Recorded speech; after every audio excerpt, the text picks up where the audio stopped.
Capítulo 26, vamos a continuar en el capítulo 26 y vamos a estudiar a partir del versículo 57 al versículo 75.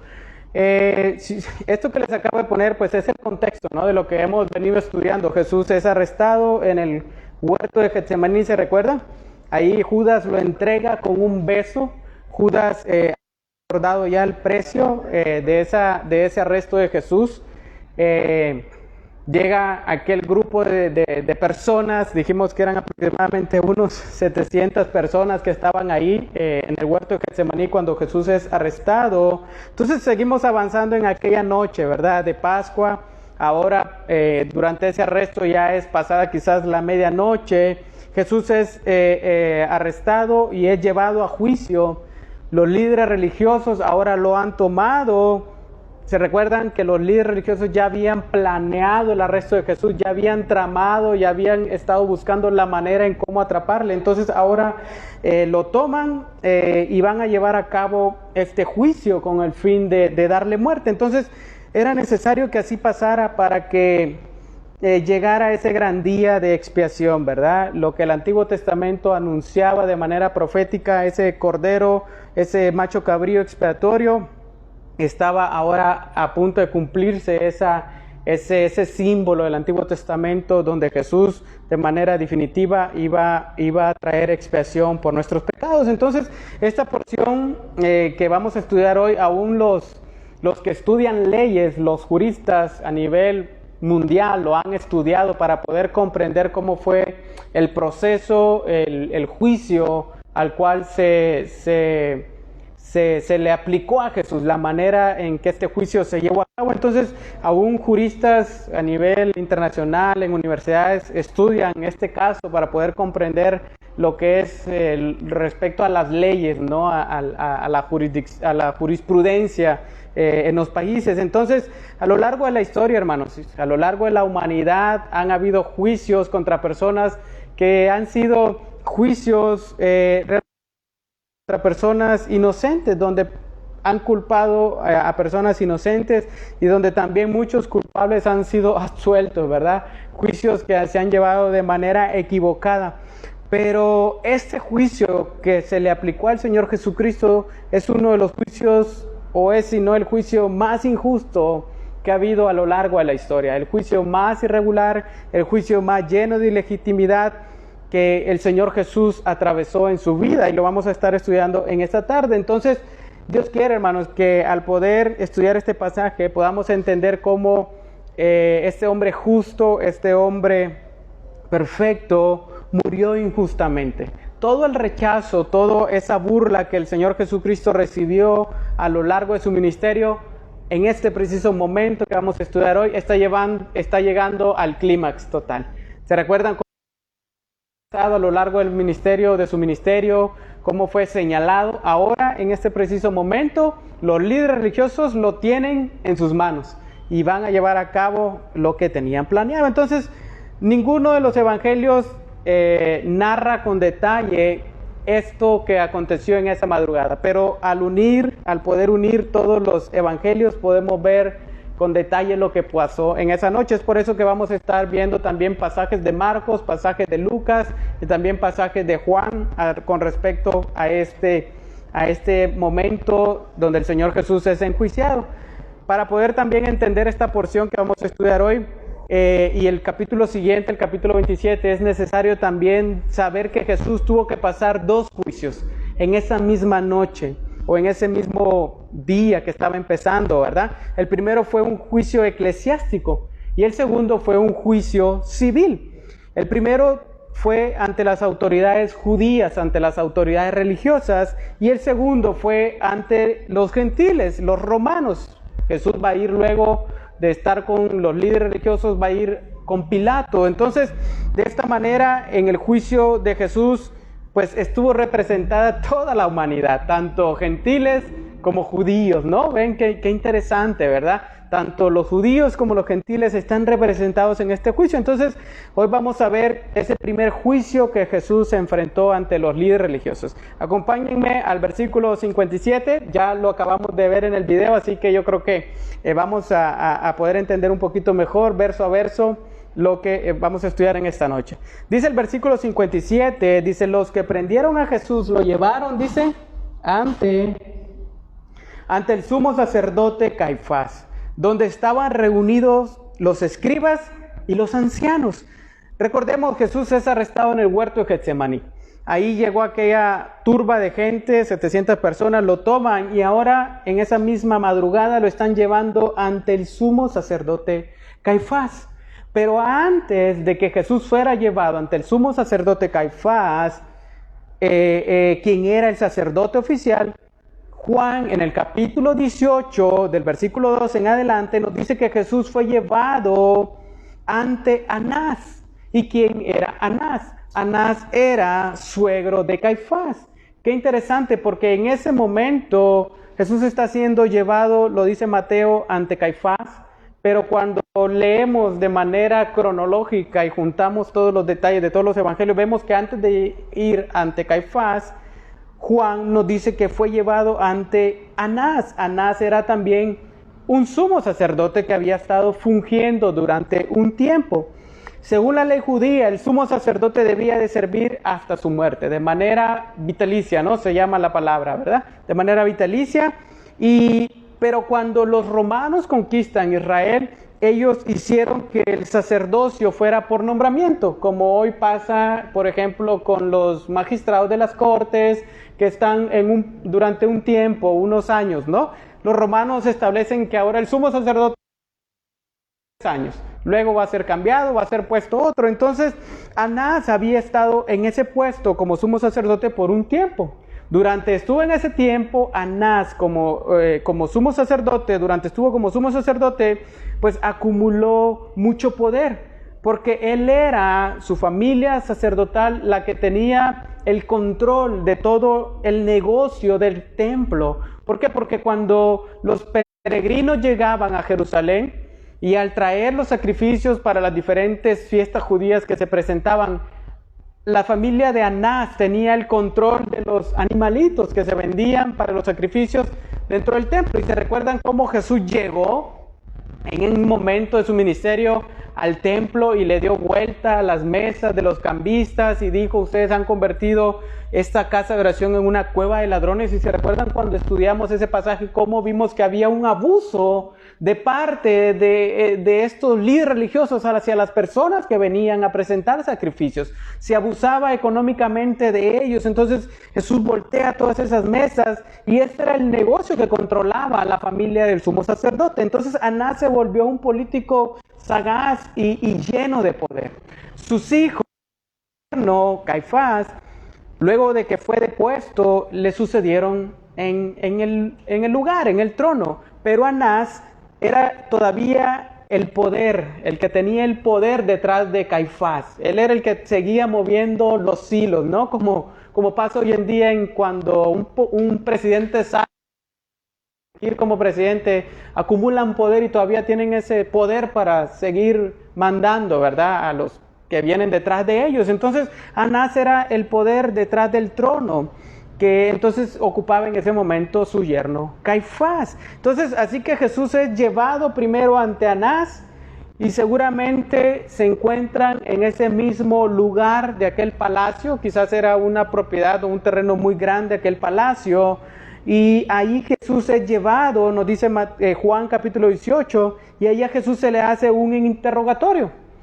Un interrogatorio donde Jesús se le preguntan, se le hacen ciertas cosas. Eso está en Juan 18, no vamos a ir ahí por los detalles que hay ahí muy profundos. Pero previo a ser llevado a Caifás, Jesús es llevado ante Anás. Así que ya pasó esa audiencia ante Anás y Mateo nos dice ahora que Jesús se encuentra ante el sumo sacerdote Caifás. Es muy seguro que estos hombres pues se frotaron las manos, ¿verdad? Y dijeron, ay, lo que estábamos esperando por fin se ha cumplido.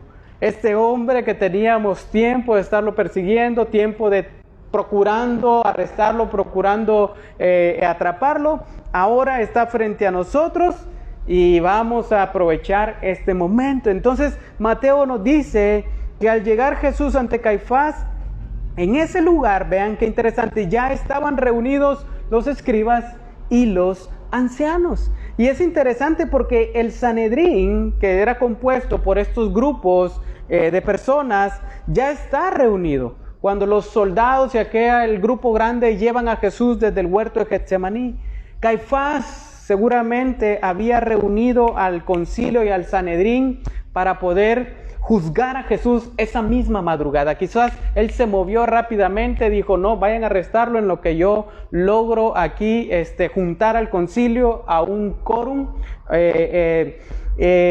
para poder traer a juicio a Jesús. Algo que era totalmente fuera de ley, hermanos. Y vamos a ver también cómo este juicio que se le hace a Jesús es un juicio ilegítimo, es un juicio ilegal, porque rompió ciertas partes o protocolos de la ley judía. Entonces era totalmente ilegal y fuera de la ley que se le emitiera o que se hiciera un juicio a medianoche a una persona. Incluso era prohibido que el Sanedrín sesionara de noche para tratar casos como este. Entonces ellos están reunidos en esa madrugada para poder juzgar a Jesús. Entonces los juicios también de casos capitales, dice según la ley judía, debían ser tratados en el templo. Jesús está siendo llevado a un lugar aparte, a un lugar separado, a un lugar no público. Entonces también rompía con parte de ese protocolo de un juicio legal que se le debía de dar a una persona. Entonces Jesús no está siendo juzgado en el templo y tampoco está siendo juzgado en público. El Sanedrín era el tribunal supremo en los aspectos religiosos de los judíos y era conformado por escribas, fariseos, saduceos y los ancianos del pueblo, llegando a un total de 71 personas con el sumo sacerdote. Entonces se estaba cumpliendo, hermanos, el repetido anuncio que Jesús había dado: el Hijo del Hombre será entregado a los principales sacerdotes y los escribas y le condenarán ¿a qué? A muerte. Mateo capítulo 20, versículo 18. Jesús continuamente, se recuerdan, lo hemos visto anunciando que iba a ser entregado a los líderes religiosos y lo tienen ahí en este momento. Están sesionando para poder ahora juzgar a Jesús. Este concilio entonces se ha reunido con el fin de buscar una manera legal para condenar a Jesús, porque ellos ya habían tomado la decisión desde hace mucho tiempo ¿de qué? De darle muerte. Entonces ellos están tratando de ¿qué? De blanquear, tratando de justificar la muerte de Jesús. Están buscando la manera de poder legitimar lo que ellos ya habían establecido, ¿no? Lo que ellos ya habían dicho, le vamos a dar muerte. Entonces, todo lo que están haciendo, todo este juicio que se está llevando, entonces es de manera ilegal contra Jesús. Están sesionando de noche cuando no lo pueden hacer. Este tipo de casos tampoco se podía hacer de manera aparte, sino que tenía que ser en el templo y de manera pública. Y están violando todo ese tipo de reglas establecidas. Entonces, qué interesante, hermanos, que quienes debían de guardar la ley, quienes debían de mostrar reverencia hacia la ley, estaban haciendo todo esto con maldad, violentando aún la ley que ellos mismos debían de guardar. Y la pregunta es, entonces, ¿qué pasaría? O imagínense por un momento si nosotros fuéramos juzgados de esta manera. Si fuéramos llevados ante el juez violando todo tipo de protocolos establecidos, ¿cómo nos sentiríamos en ese momento? Cuando sabemos que no se nos está juzgando con el que tenemos. Es lo mismo que está pasando con Jesús. Jesús está recibiendo un trato ilegal, un juicio que no es ilegal se está llevando a cabo. Entonces Jesús advirtió a sus discípulos también que serían llevados ante concilios por su causa. ¿Se recuerdan? Jesús dijo, va a haber un momento en que ustedes también serán llevados ante concilios, ante las autoridades por mi causa y mentirán en contra de ustedes. Entonces, qué interesante, ¿no? Lo que el maestro está pasando en este momento. Jesús advirtió a sus discípulos que precisamente por su causa, por seguirlo a Él, nosotros también pasaríamos en un momento por situaciones así, o pasaremos por situaciones así. Entonces, vean qué interesante cómo ahora Mateo nos lleva hacia eso, y vean el versículo 58, Mateo nos introduce una pequeña referencia a Pedro antes de continuar el relato. Si alguien nos acompaña leyendo este versículo, versículo 58. Y Pedro le fue siguiendo de lejos hasta el patio del sumo sacerdote, y entrando se sentó con los alguaciles para ver el fin de todo aquello. Amén. Vean qué interesante. Bienvenido, hermano. Vean qué interesante. Pedro fue siguiendo de lejos a Jesús, hacia el patio del sumo sacerdote. ¿Se recuerdan lo que pasó cuando iban camino al monte de los olivos en el versículo 33? Jesús le anunció a sus discípulos que le abandonarían. Pedro le dijo que él nunca lo iba a hacer, pero Jesús le dijo que Pedro lo iba a terminar negando. ¿Qué dijo Pedro? Pues yo nunca te negaré, daré mi vida por ti. Le hizo un montón de promesas, pero luego del arresto, si observamos, los demás discípulos salieron huyendo. Pero aquí está Pedro. Parece que Pedro estaba buscando cumplir aquello que había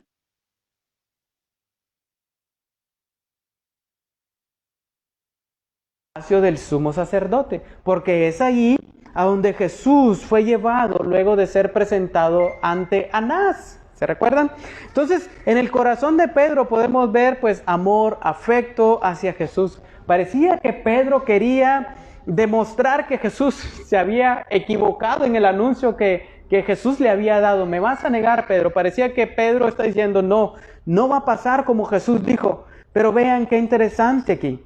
En Pedro está prevaleciendo el miedo también, porque dice que le seguía, ¿cómo? De lejos. Le seguía de lejos. A pesar de que Pedro está en ese lugar, Pedro tiene temor, cierto temor en su vida, quizás al saber también que peligro, porque Jesús estaba en manos ahora de aquellos hombres que tramaban darle muerte. Entonces quizás Pedro dijo, esto me parece que va en serio. Esto me parece que va en serio. Entonces quizás para que no vayan a haber problemas. Entonces aquí comienza, hermanos, qué interesante la negación de Pedro hacia Jesús.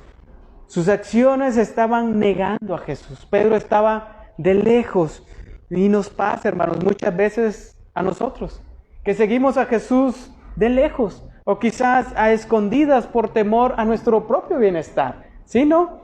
Que muchas veces no deseamos ser conocidos como cristianos, como discípulos. Algunas veces pensamos que al identificarnos como cristianos, los demás nos van a quedar viendo raro, ¿verdad? Y van a decir, ya no le hablen, ya no se junten con él, o ya no lo inviten a la fiesta, ¿sí me entienden? A veces como que preferimos seguir de lejos a Jesús para que los demás no vean que Josué es cristiano y no me vayan a separar de ese grupo en el que yo quiero pertenecer. No, es lo que le está pasando a Pedro en este lugar.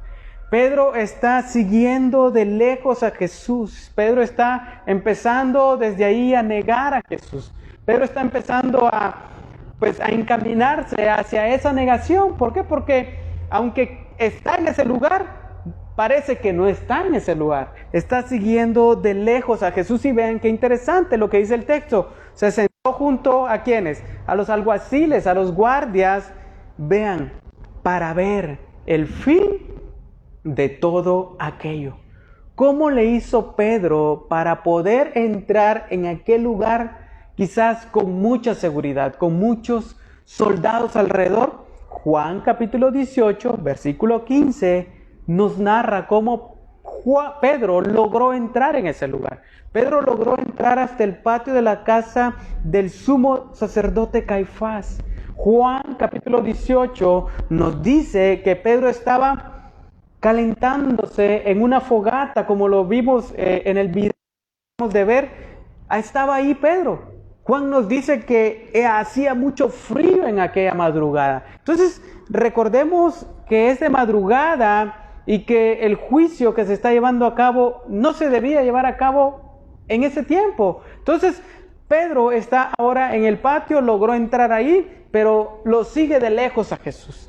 Se aparta en un fuego para calentarse porque estaba haciendo mucho frío, y estando ahí se sienta junto a los guardias para poder ver cómo terminaba todo aquello que le estaba aconteciendo al Señor Jesús. Qué interesante, hermano, lo que podemos ver y observar aquí. Pedro está ahí como un espectador más. Pedro está ahí como aquel discípulo, o como un discípulo, pero a la misma vez ocultándose para no ser identificado como un discípulo. Entonces vean cómo es el proceso de negar a Jesús. Primero comenzamos a seguirlo de lejos, ¿no? Como decimos, no hombre, ya no voy a ir a la iglesia, voy a dejar de ir ciertos días, lo voy a ver por el internet, o voy a ir ciertos días. Comenzamos como a alejarnos poquito a poco, ¿no? Y ahora Pedro está en este lugar calentándose del frío y como un espectador más, porque simplemente estaba esperando ver cómo terminaba todo aquello. Entonces, ¿acaso, hermanos, no nos pasa muchas veces que solo queremos ser espectadores? Espectadores y no estar comprometidos con nuestro Señor Jesucristo. A veces simplemente queremos que los demás se comprometan y nosotros decimos, no, yo estoy bien sin compromiso.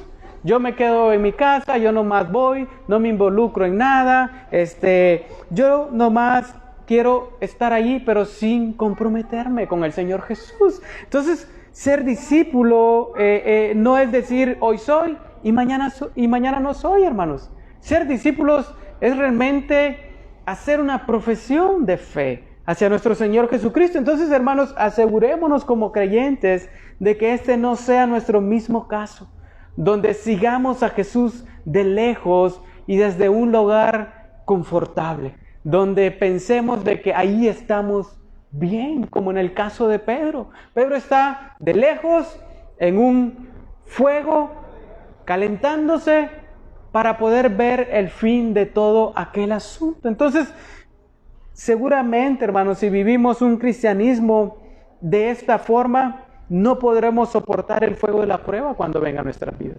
Así como a Pedro le pasó, terminó negando a nuestro Señor Jesucristo. Sigamos leyendo, vean el versículo 59-60. Y los principales sacerdotes y todo el concilio procuraban obtener falso testimonio contra él, con el fin de dar muerte a Jesús.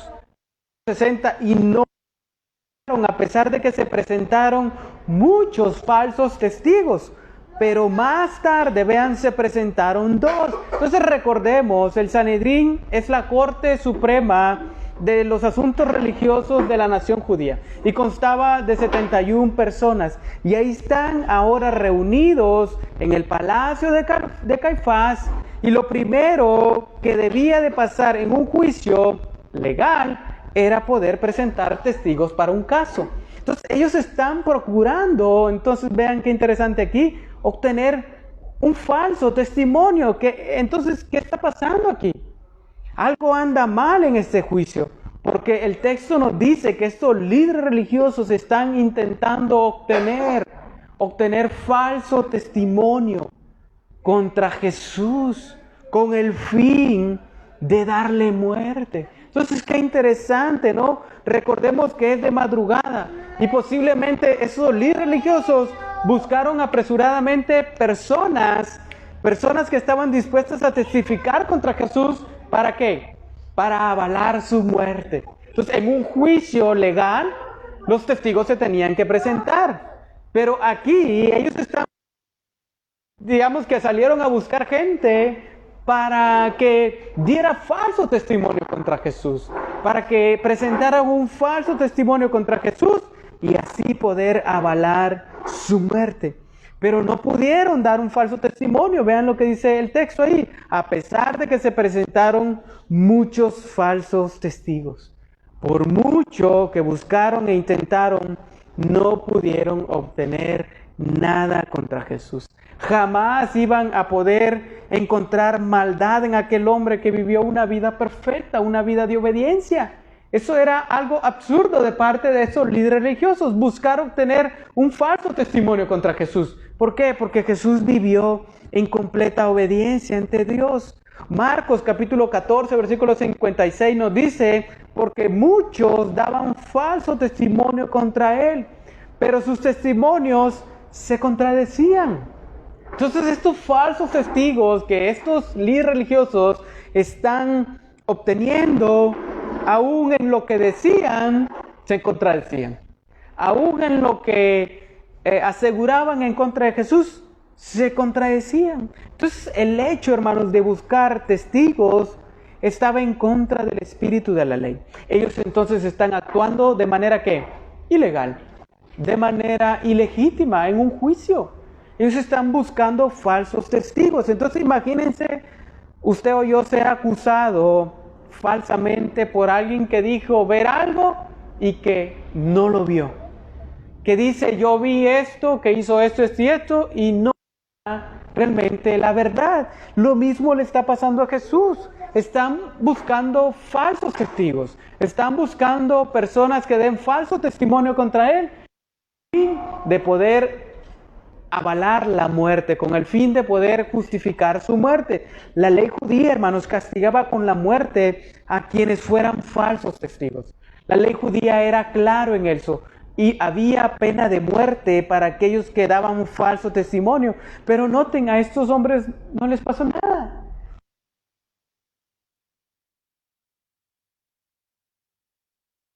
Aún romper la ley, romper lo establecido. Ellos querían darle muerte a Jesús y no importaba si tenían que violar la ley con el fin de darle muerte a Jesús. Entonces están haciendo un juicio injusto, un juicio ilegítimo.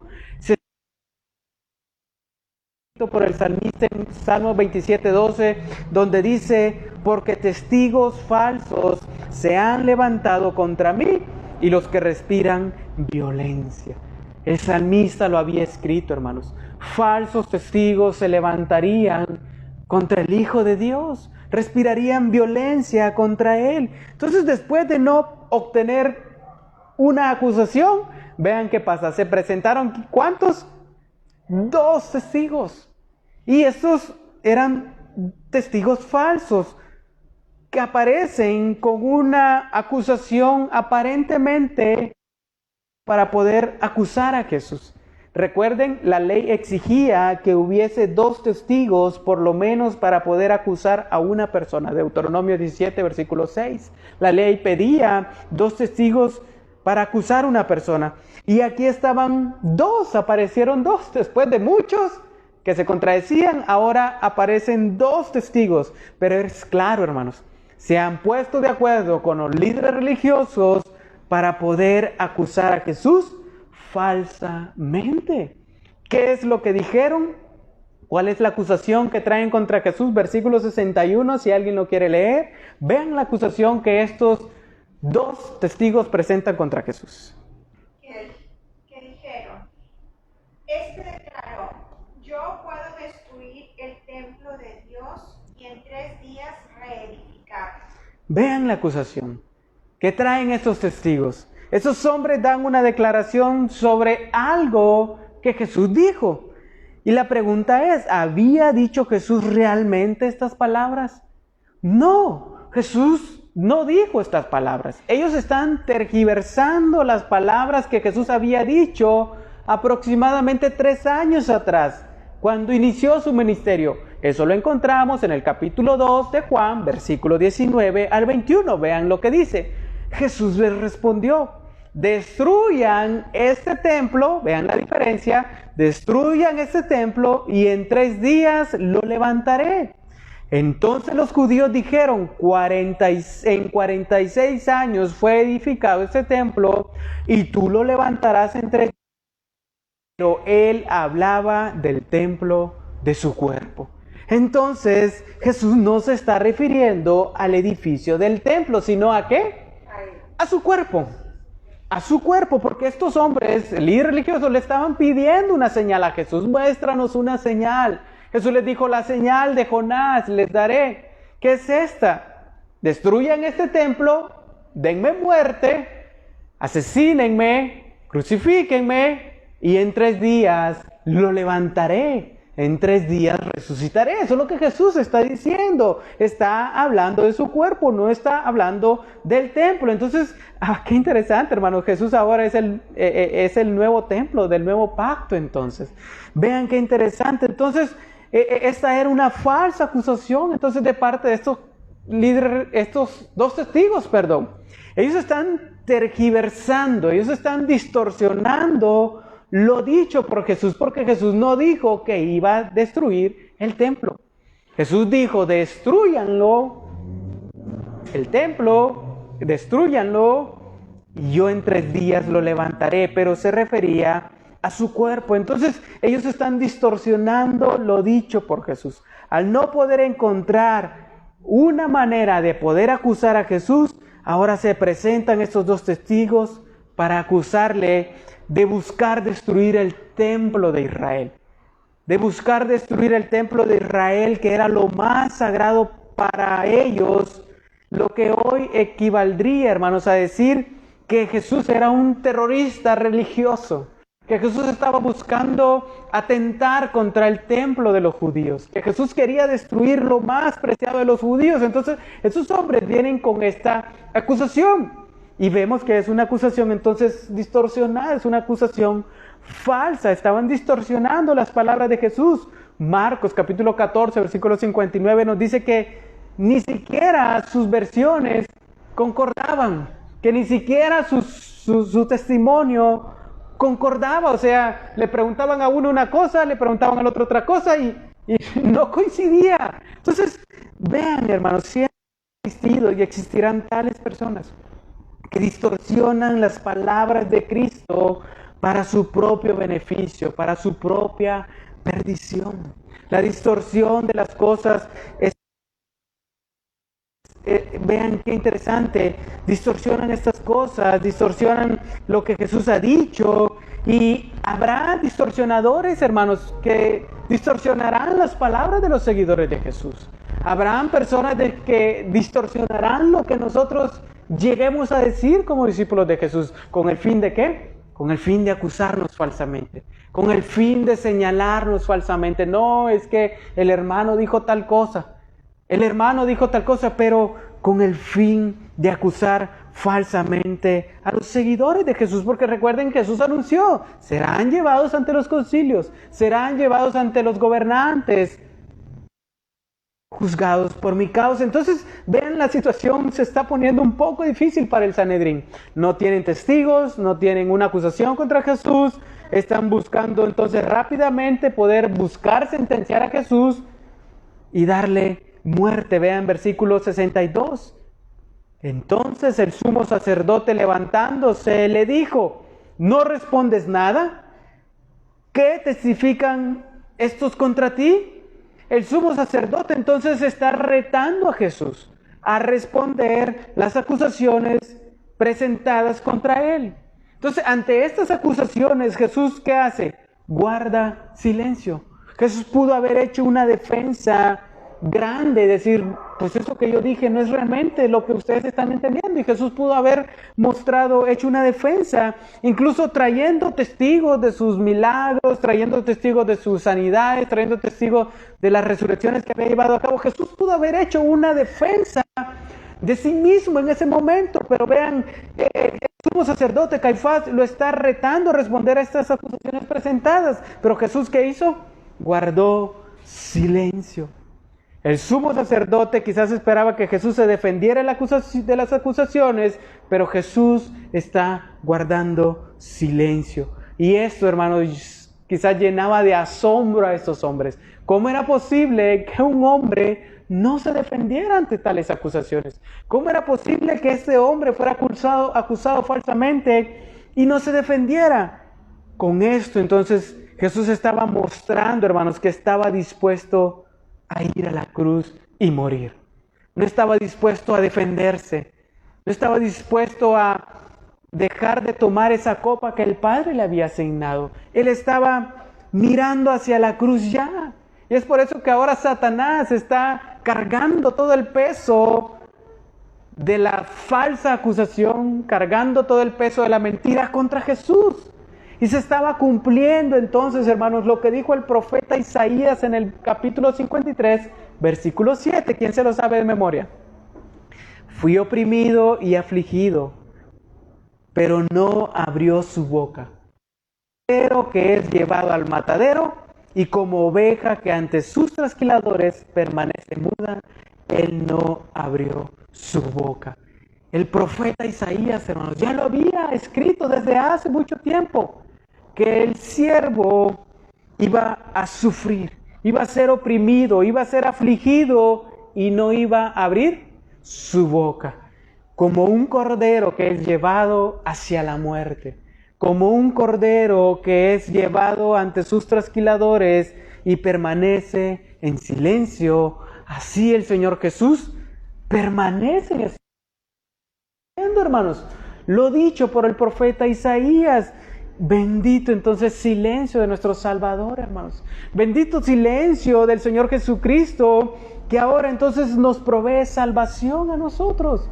Provee esa salvación a nuestras vidas. Y sigamos leyendo, versículo 63. Si alguien lo quiere leer, vean lo que pasó. Dice: mas Jesús callaba, y el sumo sacerdote le dijo: te conjuro por el Dios viviente, que nos digas si tú eres el Cristo, el Hijo de Dios. Vean qué interesante. Y observemos lo que está haciendo Caifás. Al ver que las falsas acusaciones, pues entonces no funcionan, ahora usa un método diferente contra Jesús, y es que la autoacusación, la autoincriminación, algo que también era prohibido. No podía una persona acusarse a sí misma. Eso es en todos los países, es así. Nuestras leyes tienen este aspecto de que nadie se puede acusar a sí mismo. Entonces, imagínense que en un juicio diga: acepte que usted tiene la culpa de algo que no hizo. Acepte que usted dijo esto y lo vamos a meter a la cárcel. A Jesús Caifás lo está orillando a autoincriminarse, a autoacusarse, porque le dice: te ordeno por el Dios viviente que nos digas si tú eres el Cristo. Entonces la autoacusación mediante un juramento era ilegal, y Caifás lo está llevando a cabo. Para Caifás entonces esta era su mejor carta, al saber que Jesús permanecía callado.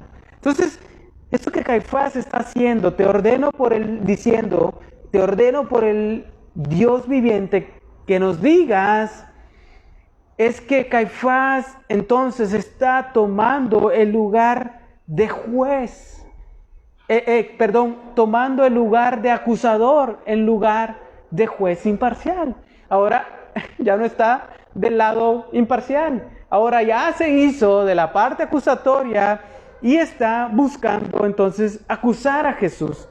Es hasta que Caifás entonces pone bajo juramento a Jesús por el Dios viviente que Jesús entonces, ¿qué hace?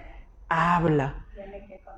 Tiene que contestar. ¿Por qué? Porque está bajo juramento. Entonces Caifás insistía en que Jesús respondiera si era el Cristo, el Hijo de Dios, el Hijo del bendito, como lo dice Marcos. Entonces la pregunta de Caifás no es ¿qué hiciste?, sino que su pregunta es ¿quién eres? ¿Quién eres? ¿Quién es este hombre? Entonces Caifás sabía que Jesús afirmaba ser el Hijo de Dios. Eso nos dice Juan capítulo 10 versículo 30. Entonces se le pone bajo juramento para que declare esto. Vean la astucia de este hombre. Sabía que Jesús no iba a poder evadir esta pregunta. Sabía que Jesús no iba a poder evadir esta respuesta, por lo que entonces lo está forzando a aceptar que Jesús tiene cualidades que solo le pertenecían a Dios, y al aceptar ser hijo de Dios, eso entonces se podría considerar como una ¿qué? Como una blasfemia. Está diciéndole, entonces tú eres el Mesías, tú eres el Cristo. Entonces, hermanos, llegarán momentos similares para nosotros como discípulos, en donde nuestros perseguidores, nuestros acusadores, nos llevarán así, entre la espada y la pared. Nos harán preguntas como, ¿eres cristiano? ¿Eres cristiano? ¿Vas a la iglesia? Hoy en día, hermanos, hay países donde la persecución es muy grande, donde están muriendo creyentes a causa de nuestro Señor Jesucristo. Y quizás se les pregunta, ¿eres cristiano? ¿Qué tienen que responder? Que sí.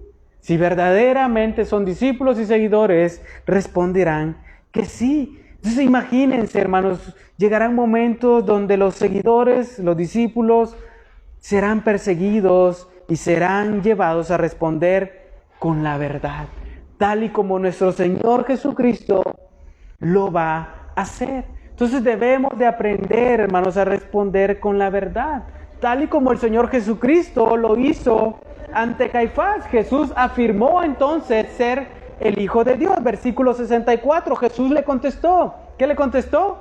Tú lo has dicho.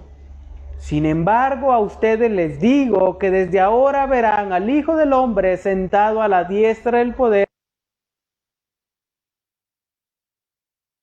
Capítulo 14, versículo 62 nos dice que Jesús le dijo, yo soy, le dijo. Nos dice Marcos, Jesús entonces confiesa ser el Cristo, el Hijo de Dios.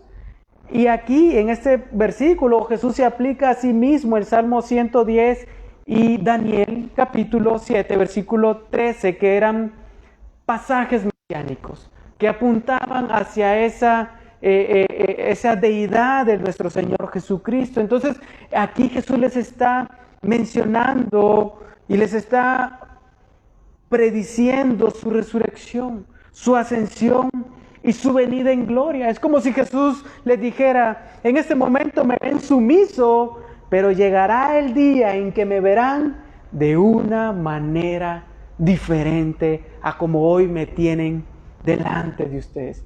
Esta que de Jesús quizás trajo un suspiro para Caifás. Por fin lo tenemos. Tenemos lo que queríamos, tenemos la razón por la cual entonces sentenciar a Jesús a muerte. Versículo 65, entonces el sumo sacerdote, ¿qué hizo? Rasgó sus vestiduras diciendo que ha blasfemado. Tenemos lo que queremos para darle muerte a este hombre. ¿Qué necesidad? Entonces dijo Caifás, tenemos para más testigos. Vean. De por sí no habían testigos y los dos que llegaron no cumplieron como debían de cumplir. Dice Caifás, ya tomando la parte acusadora, él mismo dice, ¿qué necesidad tenemos de más testigos? Ahora mismo ustedes han oído, ¿qué? La blasfemia. Versículo 66, ¿qué les parece? Les preguntó a los demás. ¿Qué dijeron? Él es digno de muerte.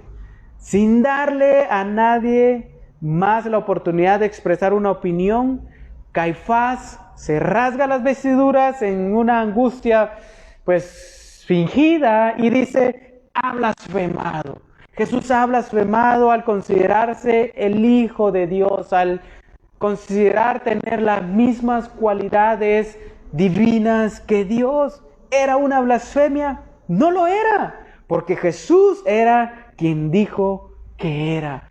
Él era el Hijo de Dios, Él estaba entonces afirmando su deidad, pero fue entendida como una blasfemia por este sumo sacerdote y por los demás que le acompañaban ahí. No hay necesidad, dice Caifás, de más testigos. Este hombre está blasfemando. ¿Han oído la blasfemia? Sí, dijeron los demás. Es digno de muerte. Entonces observemos a Caifás, está tomando el puesto de ¿qué? De acusador, en lugar de ser un juez imparcial, en lugar dicen los testigos en la defensa. Él dice, no, ese hombre es digno de muerte, no hay necesidad de más testigos, esto está cerrado, démosle prisa porque tenemos que celebrar la Pascua. Oigan bien, matando a un hombre para poder después presentarse delante de Dios. Entonces, observamos a Caifás, está haciendo todo de manera ilegítima y le preguntaba a los demás, ¿cómo ven? ¿Qué les parece? ¿Qué opinan de lo que acaba de decir este hombre? ¿Qué piensan? Es una blasfemia, es digno de muerte. Jesús entonces está siendo sentenciado a morir en ese momento. Por lo general, hermanos, se votaba individualmente y luego se miraba cómo había quedado la votación para poder dar el veredicto. Y nuevamente vemos aquí entonces que a Jesús no se le dio el debido proceso. Se está violentando toda la norma de un juicio legal. Jesús estaba siendo sentenciado a muerte, entonces por decir la verdad. Qué ironía, ¿no? Por decir la verdad, Jesús está siendo llevado a muerte. Entonces se cumplía lo que había dicho. Capítulo 20 de Mateo, versículo 28. Así como el Hijo del Hombre no vino para ser servido, sino para servir y dar su vida en rescate por muchos. Jesús vino para traer salvación. Jesús vino para dar rescate, para traer libertad, como lo cantábamos ahorita. Entonces, era cierto, Él era el Cristo, el Hijo de Dios. Él estaba muriendo, entonces, por decir la verdad. Entonces, también era verdad que vendrá el día cuando los papeles se cambiarán. Él vendrá en las nubes del cielo para ser juez de todos esos hombres que entonces lo están juzgando. Él vendrá, dice, ustedes después me verán cuando venga en gloria. Entonces la gente solo tenía dos opciones. La primera era reconocer que Jesús había dicho la verdad y por lo tanto caer ante Él y adorarlo como Mesías. Y la segunda opción era rechazarlo como blasfemo y condenarlo a muerte. Ellos escogieron la segunda opción y sellaron el repudio a aquel que vino como su Rey y su Mesías. Están siendo entonces condenados desde ya, porque han rechazado al Hijo de Dios. Han rechazado a aquel que vino como su Mesías. Entonces, obteniendo lo buscado, una acusación para condenarlo, Mateo nos dice, versículo 67, versículo 68, si alguien lo quiere leer, vean lo que pasó. 67 y 68. Entonces le escupieron en el rostro y le dieron de puñetazos y otros le abofeteaban diciendo, adivina, Cristo, ¿quién es el que te ha golpeado? Vean qué interesante. Habiendo ya obtenido lo que querían, empezaron ahora entonces con los golpes, con los puñetazos, con el sufrimiento, cubriéndole el rostro, nos dice Marcos, y mientras le golpeaban y le escupían a nuestro Señor, aquellos hombres le pedían que adivinara. O sea, era una burla lo que estaban haciendo. Ellos estaban cubriéndole la cabeza y luego golpeándole, diciendo, pues adivina quién te ha golpeado, profetiza quién te está golpeando. Era una burla, como diciendo, si eres el Hijo de Dios, que eres el Mesías, entonces debes saber quién te está golpeando. Entonces estaban escarneciendo a nuestro Maestro. El video que vimos no habla de la manera literal en la que el Señor Jesús fue golpeado, escupido y abofeteado. Creo que la película La Pasión de Cristo es donde se muestra de manera más real lo que nuestro Señor Jesucristo pasó. Entonces se estaba cumpliendo también lo dicho por el profeta Isaías en el capítulo 50, versículo 6. Ofrecí mi espalda a los que me herían, mis mejillas a los que me arrancaban la barba, y no escondí mi rostro de injurias y salivazos. Vean qué interesante. Todo se está cumpliendo en este momento. Charles Spurgeon menciona algunas maneras en las que el hombre hoy en día escupe a Jesús en el rostro. Vean lo que dice: cuando niego su deidad, cuando rechazo su evangelio, cuando prefiero mi propia justicia y cuando le doy la espalda. Entonces se dice, es increíble imaginarnos esta escena, pero más increíble es saber que nuestro Señor Jesucristo, pudiendo hacer descender una legión de ángeles para su defensa, no lo hizo, sino que soportó toda esta vergüenza para que nosotros ya no tuviéramos más vergüenza ante Dios.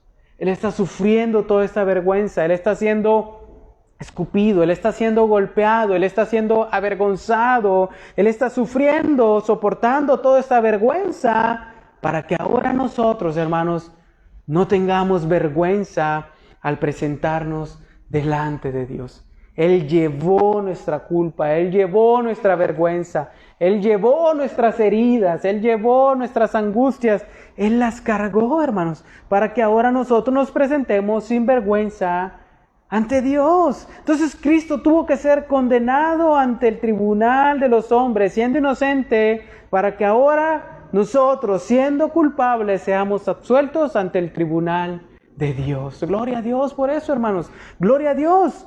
Fue avergonzado en este mundo para que nosotros seamos tratados como hijos. Entonces tú y yo, hermanos, deberíamos de haber padecido esa vergüenza, pero Él pagó ese precio por cada uno de nosotros. Fue golpeado, fue escupido, fue burlado. Todo esto para traer salvación a nuestras vidas. ¿Entendemos la magnitud de esto? Quizás al leerlo se nos hace un poquito difícil, ¿no? Pero realmente fue algo terrible, hermanos. Esto entonces debe de impactar nuestra vida, debe traer un impacto a nuestro corazón de saber que Él padeció por nuestra culpa, que Él padeció por nuestra salvación. Y hoy podemos entender mejor el pasaje de 2 Corintios capítulo 5, versículo 15, que dice: y por todos murió, para que los que viven ya no vivan para sí, sino para aquel que murió y resucitó por ellos. Y entonces ya no vivimos para nosotros, hermanos, sino que Él pagó el precio de nuestra culpa. Ya no debemos de vivir para nosotros mismos, sino para aquel que murió por nosotros. Debemos de vivir entonces para su gloria. Nos dijo Mateo en el versículo 58 que Pedro estaba sentado en aquel lugar. Ahora en el versículo 69 continúa con el relato de Pedro. Vean lo que dice. Pedro estaba sentado afuera en el patio, y una sirvienta y le dijo: tú también estabas con Jesús el Galileo. Pero él lo negó delante de todos ellos, diciendo: no sé de qué hablas. No sé de qué hablas. Pedro estaba, se recuerdan, calentándose en el fuego. Hacía mucho frío esa madrugada y esta sirvienta se le acerca y dice: este hombre estaba con Jesús. Este hombre estaba con Jesús. Quizás a la luz del fuego el rostro de Pedro se vio. Y aunque estaba con aquellos guardias ahí queriéndose camuflajear, no pudo, fue reconocido. Entonces Pedro, no tan valiente como hace algunas horas durante la cena, ¿qué hizo? Lo negó delante de todos ellos diciendo: no sé de qué hablas, no sé de qué estás hablando. Entonces Pedro, quizás al saber que Jesús ya está en manos de estos líderes religiosos que lo están golpeando, que lo están escupiendo, que lo están abofeteando y que lo han condenado a muerte, Pedro ya no quiere pasar por esos riesgos, sino ahora proteger su vida, negar toda conexión con Jesús, negar toda relación con Jesús, para ya no ser visto entonces por la gente y ya probablemente con miedo de terminar siendo descubierto.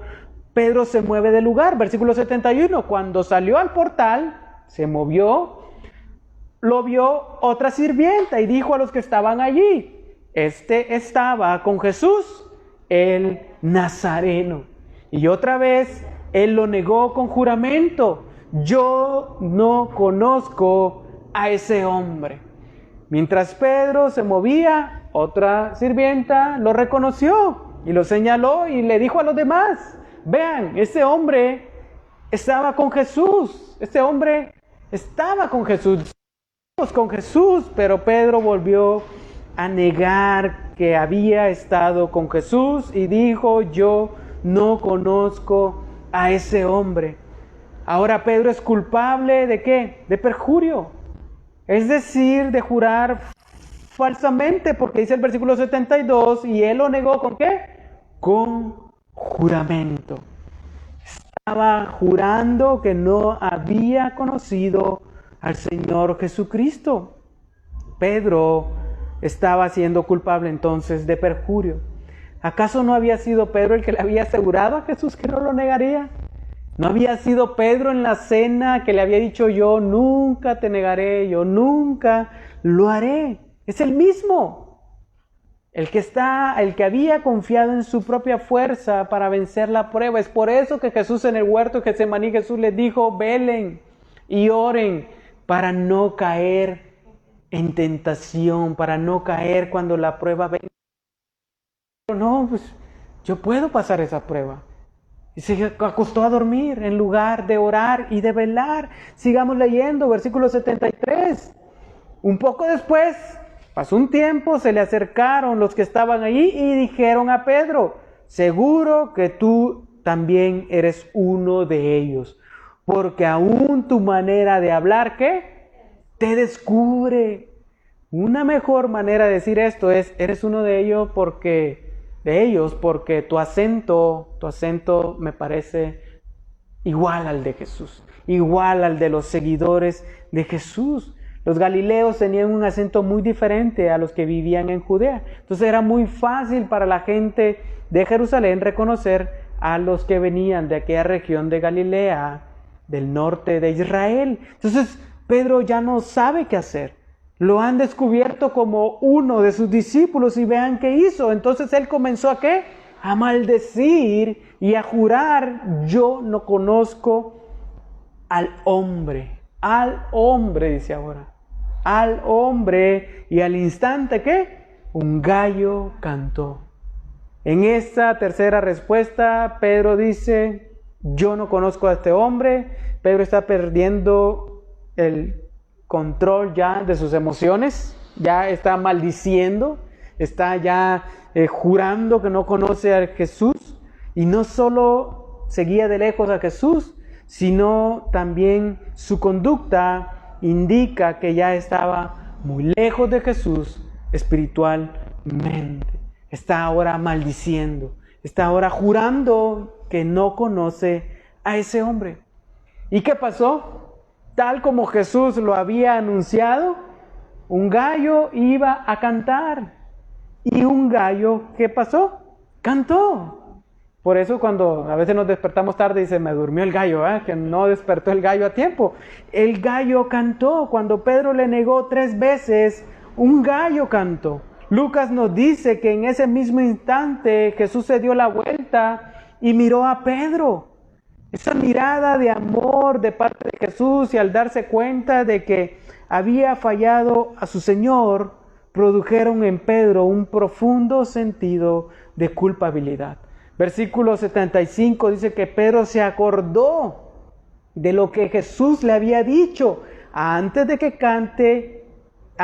el gallo cante, me negarás 3 veces. Pedro se recordó. Vino la culpabilidad a su vida. Lucas nos dice que Jesús se dio la vuelta. Quizás Jesús lo movieron por ese lugar y lo traían ahí en el patio, burlándose, golpeándose. Cuando canta el gallo, Jesús voltea a ver a Pedro en aquel lugar y Pedro entonces se de culpabilidad al saber que lo que Jesús había dicho se estaba cumpliendo. Al instante Pedro recordó esas palabras y entonces, hermanos, esto nos muestra cuán engañoso es el corazón del hombre, cuán engañoso es confiar en nosotros mismos. Cuán engañoso es decir, yo no haré tal cosa. Cuán engañoso es entonces confiar en nuestra propia fuerza de voluntad. Por eso Jeremías dice, engañoso es el corazón, ¿quién lo conocerá?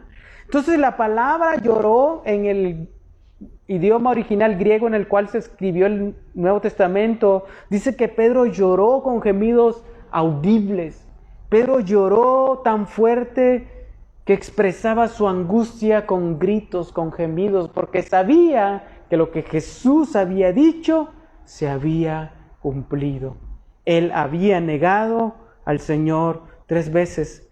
Fue tanto que Mateo nos dice que su llanto era, ¿qué? Amargo. Es decir, había un arrepentimiento sincero en Pedro después de que cantó el gallo. Dice Mateo, el lloro era amargo. Estas lágrimas de Pedro, hermanos, nos muestran que aunque era débil, entonces no era hipócrita. ¿Por qué? Porque reconoció su pecado. reconoció que había pecado contra el Señor. Pedro entonces debía de esperar ser lleno del Espíritu Santo hasta Pentecostés para tener un corazón limpio y leal por completo a nuestro Señor Jesucristo. Es hasta que Jesús le dice que vayan y que esperen en aquel aposento alto y desciende el Espíritu Santo sobre ellos, es que el Espíritu Santo viene a sus vidas. Y ya no es Pedro el que se controla, sino es ahora el poder del Espíritu Santo limpiando su corazón y dándole ese dominio propio. Entonces esas lágrimas de tristeza y dolor, hermanos, nos muestran la diferencia entre la sinceridad y la hipocresía, entre el falso y el verdadero creyente. El dolor por el pecado no debe ser ligero, sino como, así como Pedro, profundo y grande, un lloro, una angustia porque hemos transgredido el mandato de Dios, la ley de Dios. Entonces, el dolor por el pecado debe ser algo profundo, hermano.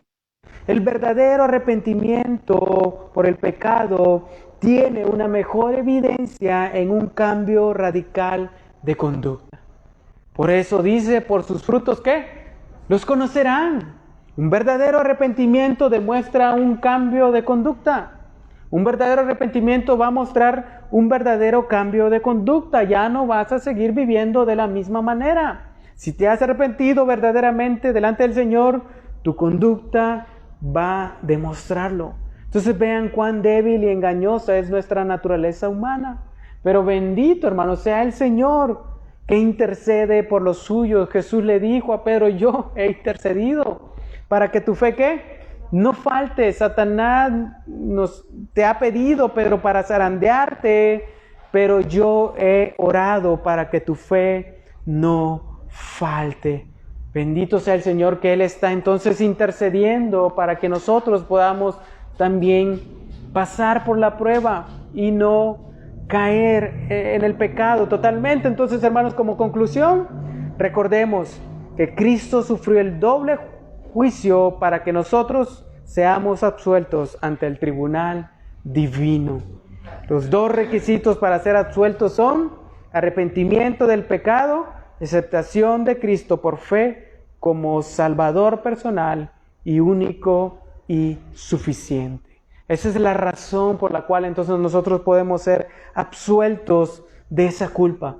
Un arrepentimiento sincero, un arrepentimiento profundo, un arrepentimiento que sea verdadero y aceptar por fe a nuestro Señor Jesucristo como Salvador. Amén. ¿Qué les